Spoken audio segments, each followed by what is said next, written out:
Nighttime on Still Waters. This is NB 506812, narrowcasting into the night from somewhere on Britain's waterways.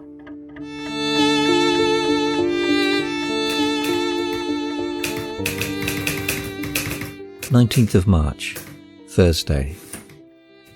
On Horse Hill, the light scrubbed clean by the sharpness of frost.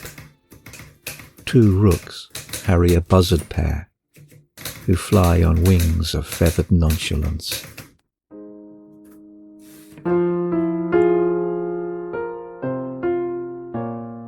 It's a still night. The canal is silent, waiting for the morning's frost to come. A thin haze softens the stars, caught in the tangled web of alder and oak branches. The thin sickle of a youthful moon is dipping low into the west. Breath billows in clouds of steam. And this is the narrowboat Erica, narrowcasting into the darkness of a cold spring night to you, wherever you are. Oh, you've managed to come. I'm so pleased. I'm really glad to see you. It's a lovely night, but come inside where the stove is hot and the company is warm and the kettle is singing on the hob, the biscuit barrel is full, and there's a seat waiting especially for you. So come inside and welcome aboard.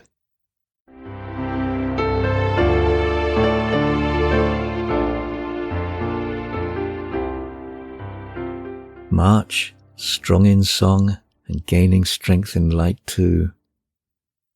The vernal equinox occurred a few days ago, and then on Friday it was the equinox. They're pretty much all about the same thing. The equinox is the approximate, the global marker if you like, noting the passage of our path around the sun. Equinox is the exact date for a specific location, and because of the Earth tilt, it'll vary with latitude. In fact, if by chance you're living on the equator, you will never experience equinox, and the length of daytime and the length of nighttime are exactly the same. For there will always be a little more daylight than darkness. But that's due to atmospheric refraction. And nevertheless, the significance of it all is the same. That moment of consequence when light and dark are perfectly balanced. I suppose in a world desperately in need of balance, and where identifying winners and losers are counted of more importance, it's good to have a chance to celebrate balance. And I'll happily take both days this year. Vernal equinox and equinox.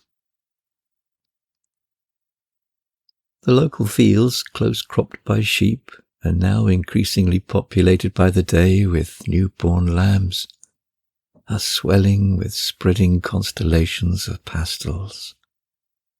The mauvey pinks of red dead nettle, the baby blue of bird's eye speedwell, and even some early showing of forget-me-nots. And the piling wedding gown lace of bullace and blackthorn foam along the canal's sides, smothering the remnant whirls of last year's old man's beard. Traveller's joy. The plum blossom is almost over, although on windy days the faint scent of honey and summer wine perfumes the air. And bees now collect and bustle around newer blossoms. Butterflies too. Peacocks and commas flit warm and dusty in the afternoon sunshine, frequently landing on the dried earthen patches of the towpath to sun themselves, their wings spread open, basking in the heat. And last week, a small goosander family moved through our stretch. They're not uncommon, but I've not seen any in this area before, and they made quite an impression. Mum, Dad, and 2 juveniles. They paddled through with an air of casual deliberation, heading south to Oddlock and beyond. The 2 juveniles in front and Dad close behind. Mum followed a little further to the rear. And then one of our local mallard drakes, I guess a juvenile and out to make a name for himself, flew in low to intercept them. However, the mother shooed him off in no uncertain manner. And then paddling off in speed, with much Del Boy-style neck-rolling and shoulder-shrugging, the mallard yielded them passage through, as if that was always his plan. The mother carried on and then dived below the surface, resurfacing close to Dad, and their journey continued unabated. Wherever it is you're going, little family, I wish you well. Oh, and I must read you this. It's John Clare again, with his wonderfully precise knack of observation and turn of phrase, describing a 19th century world that in some ways is still so reassuringly familiar. It's his Crows in Spring. The crow will tumble up and down at the first sight of spring, and in old trees around the town brush winter from its wing. No longer flapping far away to naked fen they fly, chill fair as on a winter's day, but field and valley nigh, where swains are stirring out to plough and woods are just at hand. They seek the upland's sunny brow and strut from land to land, and often flap their sooty wing and sturt to neighbouring tree, and seem to try all ways to sing and almost speak in glee.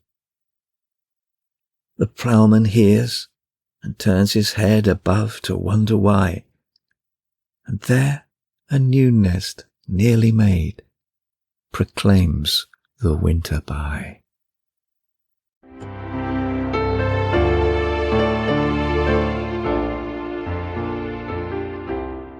Thank you so much for taking the time and trouble to contact me. It's always lovely to hear from you. And especially John McMahon over on YouTube. And I totally sympathise with your thoughts and feelings about the clocks going forward. And you totally deserve that soothing cup of tea. So, cheers.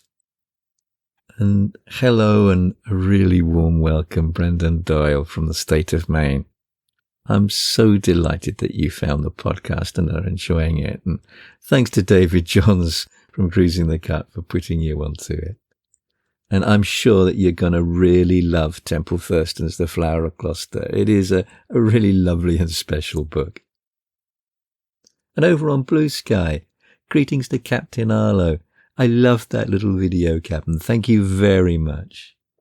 And hello also to Shadowed Eyes. Thank you so much for your comments on the towpath and telling me about the Stroudwater navigation, which was built in 1779 without a towpath. And apparently it only acquired one after the Gloucester and Sharpness Canal Company made a junction with it and required it to have one. So thank you. I've not come across this before. I wonder how many others were originally built with no towpath. And hello also to Orange Cookie on Instagram. That is such great news for both of you and Mike. I'm so pleased for you. You must feel so relieved and excited, and the very, very best of wishes for this new step in your lives together. Greetings also to Mind Shambles on Mastodon. Yeah, it is amazing to just stop and imagine all of those different places around the world where this podcast goes to, and all the different people who are somehow brought together in such a wonderful way here. And I also had a lovely email from Carol Ferguson, who is a long-time listener of this podcast. Thank you, Carol, for your really kind words, and I'm really glad that you are still enjoying the podcast. And hello also to another Carol, or Kaz, Carol Sargent on the narrowboat Galatea.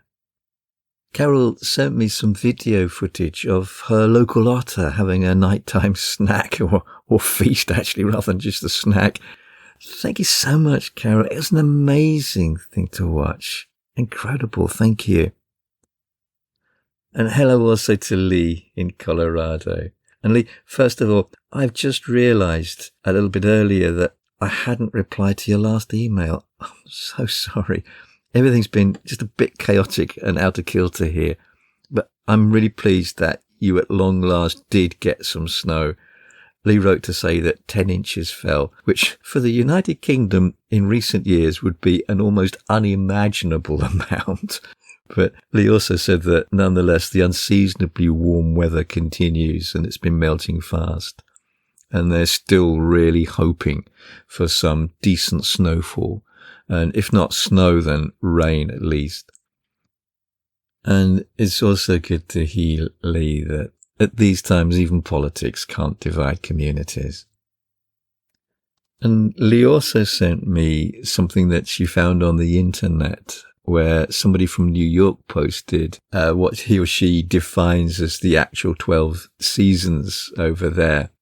And I'm going to read it because I think it's something to which, to some extent or other, we can all relate to. And the 12 seasons go like this: winter, full spring, second winter, spring of deception, with a note that you're here at the moment, third winter, the pollinating, actual spring, summer, hell's front porch, false fall, second summer, actual fall. And keeping with the stateside, welcome to Greg Robinson from Northern California. Thank you, Greg, for your really lovely words. And I'm so pleased that you are enjoying the podcast and particularly enjoyed the short story episodes. And talking of which, a huge thank you to Jason for your really kind words too, about the remarkable tale of Bertram Crane. Thank you. And I'm so glad that you enjoyed it so much. And all that now remains me to do is to say a huge thank you to all of our Lockwheelers for supporting this podcast.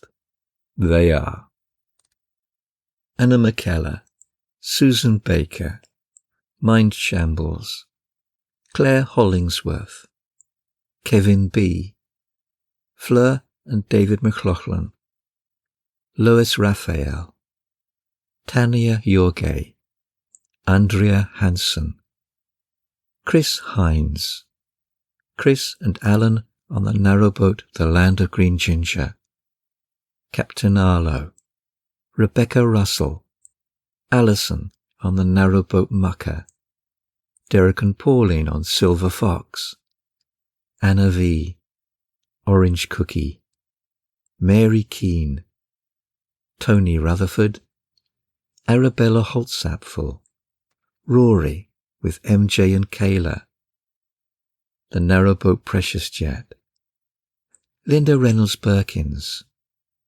Richard Noble, Carol Ferguson, Tracy Thomas, Mark and Tricia Stowe, and Madeline Smith. Thank you.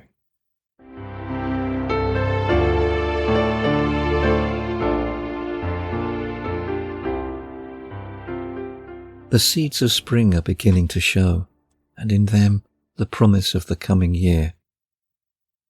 The welcome breaking of the thick cloud cover that we've had almost continually since December has brought a lighter feel to the world here.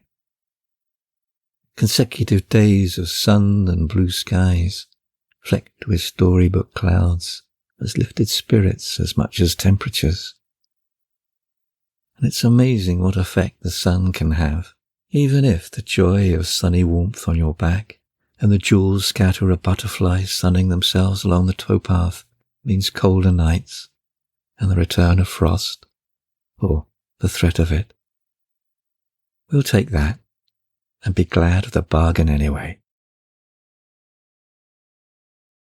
And with it all comes a feeling of a loosening. Not so much a bursting or erupting that signals change along the hedgerows and towpath, but a gentle and slow unfurling, a relaxing into, in the way your body slips into the embrace of warm bathwater. For these are the days of the unfastening, the untightening, the untying of all those small things that have helped bar against the dark cold of winter, no longer needed. With the reminder of sunshine and warmth, the body becomes a little less tense. The muscles are not. And so too with the boats. Bow doors, stern and duck hatches swing open and wide and stay open to welcome the fresh clean air of the spring. And the canal paints the cabin ceiling with rippled sunlight. Dust motes dance in Shekinah-like pillars. Maggie stretches out on the bed, bathed in warm sunlight, her face relaxed in cat-like contentment. And outside, along the bank, conversations are a little longer, a little less hurried. Why waste this chance of golden light by scuttling back inside? It's not that no one has been around or that we haven't seen anybody for a long time. It's just that now it's more about the enjoyment of meeting, the sharing of words, the being, than just the quick hello and a rush of information. And knots form beside some of the boats. Little hubbubs, relaxed, informal. With spring, it's not just blossom and flower that emerges. And it's been a long, dark winter for most here. Well, not just in terms of weather, but personally. And I get the feeling too, away from the canal, that it's more visible to me here. Wounds, griefs, hurts, the crush of anxieties. They've all taken their toll. It's not been an easy winter. And so it's not surprising that so many invest the coming of spring with such significance. But then, for us, I guess, spring has always carried so much more than just the turn of a season. Somewhere right now, I read on one internet post, a seed is splitting open underground. It looks like breaking. It's actually pushing towards light. I read that a few mornings ago, when Maggie and I had come in from our first walk, and the air had been heavy with damp, which carried with it that shrinking chill of late winter. And I'd been thinking of all the seeds that were hidden beneath our feet, beginning to grow, germinate, push upwards. But I'd never quite thought about it in the way that this little post did. The splitting and cracking of the seed case does look like, and is indeed, a breaking. The protective case falling apart because it no longer can contain or hold the life it guards. Does it feel like a breaking to the seed? It certainly does sometimes feel like a breaking to me, these times of difficult winters, weighed down with the press of life. the cracking of the old reassuring certainties and constants in our lives by which we navigate the chaos of life and chart the path of our journeys. The adding of anxiety onto anxiety until even the most trivial and mundane things becomes an unimaginable weight that crushes our spirits and threatens to buckle our knees. Sometimes recently it's felt unrelenting. Is that how the seed feels too? Crushed by the dark weight of soil that once protected it, and the irresistible burst of life within. It looks like breaking. It's actually pushing towards the light. I'm not sure if Jasmine Wilder from the Tiny Joy Project wrote it or is quoting it, but it struck a chord with me. It's actually okay. Things are working as they should be working. The breaking is not just a breaking. It's living. It's being what it should be. The weight cannot crush the life. The two work together. And if you don't believe me or need a little more reassurance, then just take a walk. Anywhere. In fact, the less prepossessing, the better. Look between the asphalt cracks, the broken edges of concrete, the beaten, litter-scarred scrub that many pass and few notice, and you will see them everywhere. Green shoots, life, living flames of emerald and jade. Oh, just look, and right now, somewhere beneath your feet, a seed is splitting open underground. It looks like breaking. It's actually pushing towards light. Last weekend we took advantage of the sunshine and did a job that we've been looking forward to all winter long. We planted some seeds. And we weren't the only ones. A soft, late morning sun that chased away the last vestiges of a near-frost chill, and the relaxed, lazy feel that goes with it. The smell of toast and coffee in the air, and the little group of boaters emerging, like moly from the wind in the willows blinking in the spring sunlight.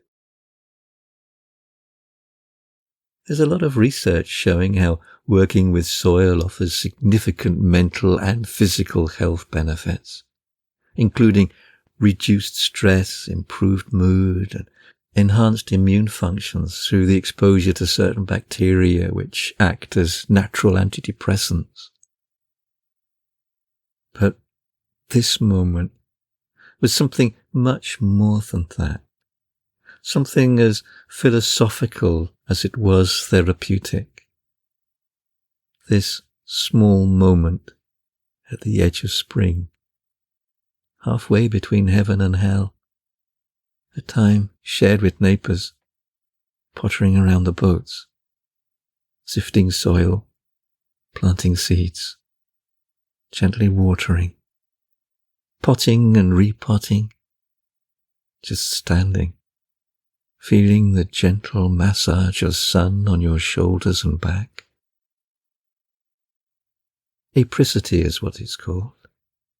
According to Susie Dent's word of the day, it's a 17th century word that means the feeling of warmth on your back on the chilly winter's day.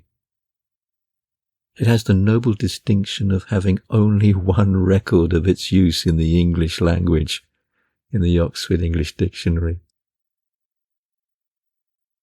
Sunshine on my shoulders makes me happy, sang John Denver. There's apricity right there. And it was here too. Planting seeds among the happy chatter and silences beside the canal.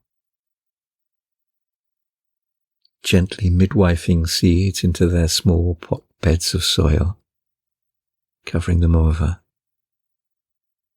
Donna planted herbs because she's practical and loves working with plants, in plant pots and cooking pots. I planted wildflower mix because there's something inspiring about the statements they make. And this being, this participation in a small part of the creation of something, the joining in with the creative act of life, no matter what the future looks like, how dark and gloomy the portents suggest, it's good to sow something that will make that future just a little bit brighter, a little bit more homely, a little bit more beautiful. Call it an act of faith, an act of optimism, even an act of denial. But it's also distinctly an act of humanity. It's not for nothing, I think, that the most famous and well-loved foundation myths, in the Western world at least, when stripped of its theological layers and carapace, is about a man and a woman created to nurse and nourish, protect and care for the world in which they find themselves. Well, whatever the reason, the time spent planting those seeds in the spring morning sunshine felt special, significant somehow. And I'm not particularly a gardener, and I certainly don't have green thumbs or fingers. Planting the seeds of our springs, a reminder that the experience the seed undergoes is not really so very different from our own. Somewhere right now, a seed is splitting open underground. It looks like breaking. It's actually pushing towards light.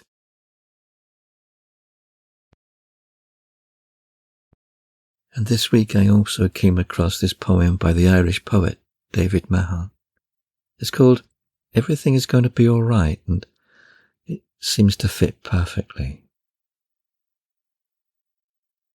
How should I not be glad to contemplate the clouds clearing beyond the dormer window, and a high tide reflected on the ceiling? They'll be dying. There will be dying. But there's no need to go into that. The poems flow from the hand unbidden, and the hidden source is the watchful heart. And the sun rises in spite of everything, and the far cities are beautiful and bright. And I lie here in a riot of sunlight, watching the daybreak and the clouds flying. Everything is going to be all right.